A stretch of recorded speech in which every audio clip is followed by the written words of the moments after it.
যখন আমি আমার জীবনের প্রথম চাকরি পেয়েছিলাম, যখন স্কুল সার্ভিস কমিশনের প্রথম অ্যাপয়েন্টমেন্ট লেটারটা দেখেছিলাম, তখন মনে হয়েছিল যে এটা কত আনন্দের বিষয় একটু, এবং সেই আনন্দটা এবার যারা চাকরি পেয়েছেন তারা উপভোগ করছেন।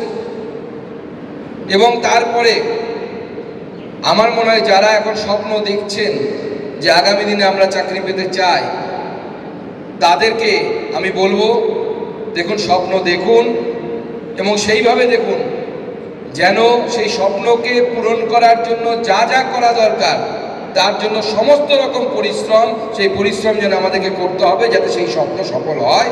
এবং সেইভাবে যদি পরিশ্রম করা যায়, আমি আমার জীবন দিয়ে বলতে পারি 100% আপনাদের স্বপ্ন সফল হবে, কেউ আটকাতে পারবে না, কেউ আপনাদেরকে রুখতে পারবে না, আপনাদের মধ্যে সেই সম্ভাবনা আছে। এবং যারা প্রথম চাকরি পেয়েছেন তাদেরকে বলবো, যদি ভাবেন যে দিস ইজ দ্য এন্ড, তাহলে পরে কিন্তু জীবনের চাকা থেমে যাবে। আমাদের জীবনের মন্ত্র হচ্ছে চড়ই বেতি, চলতে থাকা। This is not the end, this is the beginning, এটা শুরু। আমিও তাই মনে করেছিলাম। আমি যেই চাকরির কথা বললাম, আমার জীবনের চাকরি, আমি তা মাত্র 1 বছর 3 মাস করেছিলাম, করে পরের চাকরিতে চলে গেছিলাম কলেজে। পিএসসি দিয়ে নেট কোয়ালিফাই করার পর পিএসসি দিয়ে দার্জিলিং গভর্নমেন্ট কলেজে জয়েন করেছিলাম, দেবাশিস বাবুর সাথে আলোচনা হচ্ছিল। এবং তারপরে ইউনিভার্সিটি পরপর, এবং তারপরে রাজনীতি ক্ষেত্রে আমার আসা। তো আমি আমার জীবন দিয়ে দেখেছি, দেখুন, একমাত্র আমাদের জীবনে, অর্থাৎ যারা আমার মতো মধ্যবিত্ত পরিবার থেকে বা আরও নিম্ন মধ্যবিত্ত পরিবার থেকে যারা আমরা আসি, যা তাদের ক্ষেত্রে জীবনকে পরিবর্তন করার একটাই পথ, সেটা হচ্ছে শিক্ষা, এডুকেশন। শিক্ষাই পারে আমাদের মতো মানুষের জীবনের মধ্যে মূল পরিবর্তন আনতে। এবং সেই শিক্ষার অন্যতম একটা শিক্ষা গ্রহণের পর, অর্থাৎ গ্র্যাজুয়েশন, আপনার মাস্টার ডিগ্রি, আমাদের সকলের স্বপ্ন থাকে যে আমরা নিজের পায়ে দাঁড়াবো। প্রতি বছর পরীক্ষা হবে। আমি যেহেতু একটি রাজনৈতিক দলের সাথে যুক্ত, স্বাভাবিকভাবে যেহেতু আমি রাজনীতিতে আছি, পশ্চিমবঙ্গ সরকারের তরফ থেকে আপনাদেরকে আশ্বস্ত করছি, নিয়মিত রিক্রুটমেন্টের পরীক্ষা এবার থেকে হবে এবং কোনো দুর্নীতি ছাড়া হবে। সেই বিষয়ে আমরা 100% গ্যারান্টি আপনাদের দেব। এবং আমি বলছি, কোনো বিজেপির নেতাও যদি আপনাদেরকে বলে, যারা চাকরি অ্যাসপিরেশন, যে আমাকে টাকা দাও তাহলে পরে চাকরি হয়ে যাবে, তাদের নামে তথ্য প্রমাণ জোগাড় করে অভিযোগপত্র আমাদের কাছে পাঠাবে, ব্যবস্থা নেওয়ার দায়িত্ব আমাদের, আমরা ব্যবস্থা নেব। আমরা এই ধরনের সিস্টেম তৈরি করেছি। আপনারা জানেন, প্রতি 2 মাস 3 মাস অন্তর অন্তর মাননীয় প্রধানমন্ত্রী জব মেলা, অর্থাৎ রোজগার মেলা হয়। যে বিভিন্ন রোজগার মেলায়, গত রোজগার মেলাতে আমি এবং মাননীয় মুখ্যমন্ত্রী শুভেন্দুবাবু দুজনেই শিয়ালদা যে ডিআরএম অফিস, সেই ডিআরএম অফিসের একটি হলে ছিলাম। সেখানেও আমরা বেশ কয়েক জনের হাতে তাদের প্রথম অ্যাপয়েন্টমেন্ট লেটার তুলে দিয়েছিলাম। এই রকম প্রতি 3 মাস অন্তর কেন্দ্রীয় সরকারি সমস্ত চাকরিগুলোকে জুড়ে 60,000 70,000 অ্যাপয়েন্টমেন্ট লেটার্স দেয়া হয় থ্রু আউট দ্য কান্ট্রি, পুরো দেশ জুড়ে, এবং বিগত কয়েক বছর ধরে হচ্ছে। এবং আমরা গর্বের সাথে বলতে পারি যে এই এতগুলো চাকরি দেওয়ার যে ব্যবস্থা এতদিনে হয়েছে, আজ পর্যন্ত single complain regarding the corruption এখনো পর্যন্ত কোনো কমপ্লেন আসেনি। এবং সেই পশ্চিমবঙ্গেও আমরা সেই মডেল চালু করতে চলেছি। আমাদের মাননীয় মুখ্যমন্ত্রী বলেছেন যে আপনারা পরীক্ষা দেবেন, পরীক্ষা দিয়ে ওএমআর শিটের কপি আপনারা আপনাদের বাড়ি নিয়ে যেতে পারবেন। আপনি নিজেই দেখতে পাবেন অ্যান্সার কির সাথে মিলিয়ে যে আপনি 100-তে কত পাচ্ছেন। এবং ইন্টারভিউতে, আগের সময় যেটা ছিল, ইন্টারভিউতে একটা বড় নাম্বার রাখা হয়েছিল যাতে সেখানে কারচুপি করা যায়। এখন সেটা থাকবে না। আপনাদের পরীক্ষার স্কোর, আপনাদের একাডেমিক স্কোর, বিশেষ করে এসএসসির ক্ষেত্রে আমি বলতে পারি, একাডেমিক স্কোর এবং তার সাথে আপনাদের পরীক্ষার স্কোর, এই দুটোকে যুক্ত করে এবং অ্যাপয়েন্টমেন্ট লেটারে একটা সম্মানজনক মার্কস থাকবে কিন্তু এমন মার্কস থাকবে না যে আপনি লিখিত পরীক্ষায় 80% মার্কস পেয়ে গেছেন, অথচ ওখানে আপনাকে কারসাজি করে আপনার চাকরিটাকে আটকে দেওয়া হলো। সেই ধরনের ব্যবস্থা আমরা রাখতে দেব না, আমরা করতে দেব না। তার সংশোধন হবে এবং যতটুকু মার্কস, যেমন আগে 5 মার্কস ছিল, এবার স্বাভাবিকভাবে এসএসসি একটি অটোনোমাস সংস্থা, তারা ঠিক করবেন যে কত নাম্বার সেখানে রাখা যায়। তারা ঠিক করে সেই সামান্য নাম্বার রাখবে, যার মধ্যে দিয়ে, যাকে আমরা পার্সোনালিটি টেস্ট বলি, সেই চাকরির পরীক্ষার ক্ষেত্রে সেই পার্সোনালিটি টেস্টে সেই পরিমাণ নাম্বার থাকবে। তাই যারা আজকে চাকরি পেয়েছেন তাদেরকে বলবো আগামী দিনে সামনের দিকে আরও এগিয়ে যান। আর যারা চাকরির জন্য চেষ্টা করছেন তাদেরকে বলবো যে আপনাদের চেষ্টা এইভাবেই চালিয়ে যান, একদিন সফল হবে। আমি জানি কতটা পড়াশুনো করতে হয়।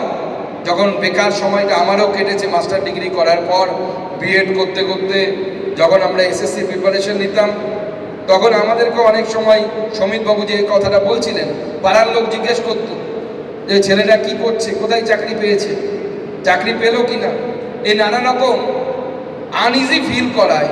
সেই ধরনের প্রশ্নের সম্মুখীন আমাদেরকেও হতে হতো, তোমাদেরকেও হয়তো হতে হয়, বা আপনাদেরকেও হয়তো হতে হয়। আমি তাদেরকে বলবো এতে ভয় পাওয়ার কোনো কারণ নেই। নিজেকে আমাদেরকে বানাতে হবে এমন যে একটা করে ধাক্কা আসবে, একটা করে প্রশ্ন আসবে, প্রশ্নের জবাব আমি তত জোরে আগামী দিনে দেব, তত জোরে আমি তার প্রত্যাঘাত করব। সেই ধরনের মানসিকতা আমাদের সামনে থাকা দরকার। এবং আমি এটা বলেছি যে এডুকেশন এটাই পারে, শিক্ষা একমাত্র যা আমাদেরকে এম্পাওয়ারমেন্ট করতে পারে।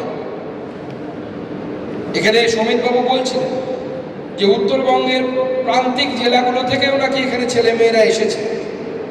আমার বাড়ি উত্তরবঙ্গের সবথেকে আন্ডার ডেভেলপ ডিস্ট্রিক্ট, তার কেন্দ্রতে। আমার যদি এডুকেশন না থাকতো আমি এখানে পৌঁছতে পারতাম না। আজকে আমার যে ব্যাকগ্রাউন্ড, সেই ব্যাকগ্রাউন্ড আমাকে সাহায্য করেছে। আর তার সাথে সাথে বলবো তা আপনাদের গার্জেনদের কথা, মা বাবার কথা, তাদের কথাটা সারা জীবন মনে রাখবেন। আমি আজকে আপনাদের সামনে এই যে এখানে দাঁড়িয়ে এই বক্তব্য রাখার ক্ষমতা পেয়েছি, তা অবশ্যই আমার মাতা পিতার জন্য, বিশেষ করে আমার মায়ের যা কন্ট্রিবিউশন, সেই কন্ট্রিবিউশনের জন্য পেয়েছি। আপনারাও নিশ্চয়ই যারা সফল হয়েছেন বা যারা আগামী দিনে সফল হবেন, তাদের প্রত্যেকের জীবনে নিজের মা বাবার কন্ট্রিবিউশন সব থেকে বেশি। এটাকে কোনো সময় নিজের জীবন থেকে কোনো এটাকে ভুলবেন না, এটাকে সবসময় মাথায় রাখবেন এবং সবসময় এটাকে অ্যাকনলেজ করবেন। কথাটা আপনাদের কাছে, এই অনুরোধটা আমি রাখতে চাই আমার ছোট্ট অভিজ্ঞতা। আপনারা যারা চাকরি পেয়েছেন তাদের সামনে বড় দায়িত্ব। বড় দায়িত্ব কি? মানুষ দু ধরনের হয়। চাকরি করে একজন, চাকরি করার জন্য চাকরি করে, যে আমাকে ব্রেড অ্যান্ড বাটার দিতে হবে, আমি চাকরি করব। আর এক দল মানুষ হয় যারা ভাবে যে আমি কিছু করে দেখাবো, কিছু করব। আমি নিজের উদাহরণ দিয়ে বলি, আমি যখন শিলিগুড়িতে চাকরি করতাম, দার্জিলিংয়ের পর শিলিগুড়িতে এসেছিলাম, অনেকেই উইকেন্ডে বাড়ি চলে আসতেন। তো স্বাভাবিকভাবে যারা কলকাতা থেকে যেতেন, আমার বাড়ি কিন্তু তার থেকেও কাছে ছিল, বাড়ি যেতাম না। তা আমাকে কাজটা আমার মতো করে করতে হবে। তো সেই রকম আমি যেরকম চিন্তা ভাবনা করবো, অর্থাৎ আমাদের সামনে আমরা চাকরি করলাম, মাইনে নিলাম, চলে গেলাম, তাহলে আমাদের যে বৃহত্তর যে সমাজ আমাদেরকে তৈরি করেছে, আমার মা বাবার যেমন অবদান আছে, আপনাদের আছে, সেরকম সমাজের প্রত্যেকটি ব্যক্তির আমাদের পেছনে অবদান আছে। আমি যেমন সরকারি সিস্টেমের তৈরি, প্রাইমারি স্কুল থেকে ইউনিভার্সিটি পর্যন্ত যা পড়াশুনো করেছি সরকারি জায়গায় পড়াশুনো করেছি, সরকারি কলেজ, সরকারি স্কুল, সরকারি বিশ্ববিদ্যালয়।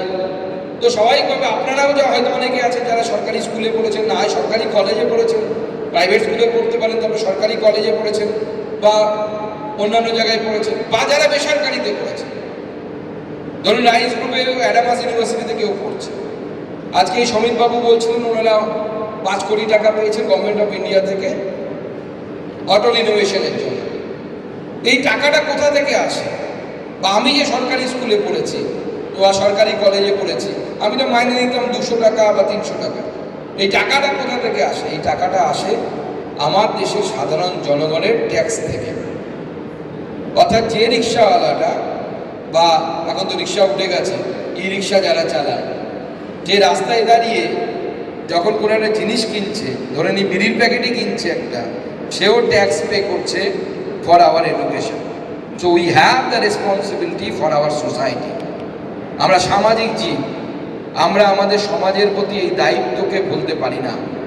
তাই যারা চাকরি পেয়েছেন বিশেষ করে, তারা যখন চাকরিটা করবেন, তখন চাকরি করার জন্য চাকরি করছেন এই মানসিকতা না রেখে আমি তাদেরকে অনুরোধ করব যে আমরা প্রত্যেকেই দেশের জন্য কাজ করতে এসেছি, দেশ সেবার জন্য কাজ করতে এসেছি, এই মানসিকতা নিয়ে যদি কাজ করি, মানুষের সাথে যদি একটু ভালো করে কথা বলি, যারা আমার কাছে সার্ভিস নিতে আসবেন, বিশেষ করে যারা WBCS বা অন্যান্য পাবলিক রিলেশনের সাথে যারা যুক্ত থাকবেন, তাদেরকে আমি অনুরোধ করব তারা যদি একটু কথা বলে একটু শান্তি পায়, একটু মনে হয় যে হ্যাঁ আমার কথাটা কেউ শুনলেন, সেই কথাটা শুনলে পরে তার মনে হবে যে হ্যাঁ আমার দেশের যে অফিসিয়ালসরা আছেন, আমার দেশের যে ব্যুরোক্রেসি আছে, আমার রাজ্যের যে ব্যুরোক্রেসি আছে, তারা তার কথাটা, আমার কথাটা শুনছে।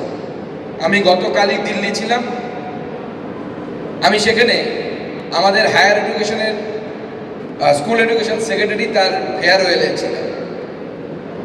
তিনি রিটায়ার করবেন, খুব গুণী মানুষ, IAS অফিসার স্বাভাবিকভাবে, দিল্লির কলেজ থেকে ফিজিক্সে BSc, তারপরে US থেকে MSc, তারপরে দেশের জন্য ফিরে এসেছিলেন, ফিরে এসে UPSC দিয়ে চাকরি পেয়েছিলেন, IAS এর চাকরি, এখন রিটায়ার করছেন।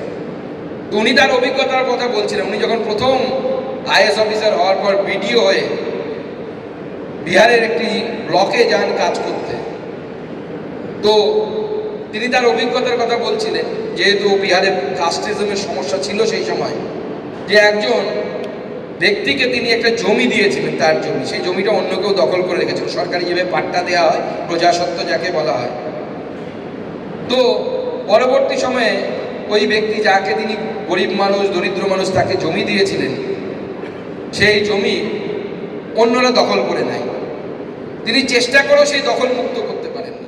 কিন্তু একজন IAS অফিসার তার রিটায়ারমেন্টের দিনে এসে সেই কথাটিকে স্মরণ করছে, মনে রাখছে, অর্থাৎ কী ধরনের সেন্সিটিভিটি তার কাজের প্রতি, তার কর্তব্যের প্রতি ছিল। আমি আশা করব এই ধরনের সেন্সিটিভিটি, এই ধরনের দায়িত্ববোধ, দেশের প্রতি মমত্ববোধ, নিজের সমাজের প্রতি ভালোবাসা, এটা যেন আপনাদের কাছে থাকে।